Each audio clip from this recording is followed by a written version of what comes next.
The CoDEsportspedia brand, its employees, and the content from its volunteers is currently in jeopardy as River Reingold announces on Twitter she is no longer employed by Azubu to manage League of Legends CoDEsportspedia or CoDEsportspedia as a whole.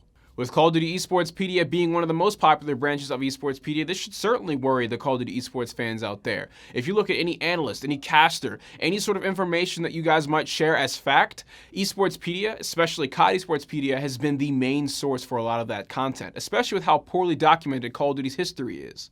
The way the deal went down is that Azubu reached out to River and let her know that on June 1st her contract would be ended and they would no longer need her services for CoDEsportspedia and that they have no intentions of keeping it. They actually offered to give River CoDEsportspedia and said that the deal should be pretty quick and painless, but that wasn't the case at all. They stretched this deal out for as long as they could. After River tried to have her lawyer conversate and cooperate with the Azubu lawyers, she saw just how long this process was going to take. On several different occasions, River was told that the contract was not in jeopardy and the deal is still on. However, at some point, they then say that the CEO has to sign off and approve on the deal. However, after the CEO of Azubu was finished traveling, reported to be at a funeral for the past few days, they were told that the deal is no longer on the table and offered them a new deal.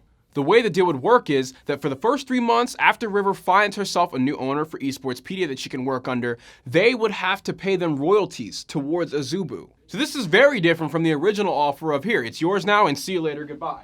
Now the ownership of CoDEsportspedia is unknown and this could adversely affect CoDEsportspedia, which has already taken to remove their account from Twitter. CoDEsportspedia has taken to branch out to CoDESP Live, where they would do live tweeting and live coverage of events, showing scoreboards, bans and protects, and update the viewers on everything going on at events. And this face right here is the man behind it all. Goalie has done so much for Call of Duty CoDEsportspedia. It's an entire team of people. Andre, the list goes on. I do hope that Azubu finds a new responsible owner for CoDEsportspedia because it's been an incredible resource across many esports titles for the community, and it's filled with hardworking people and incredible volunteers.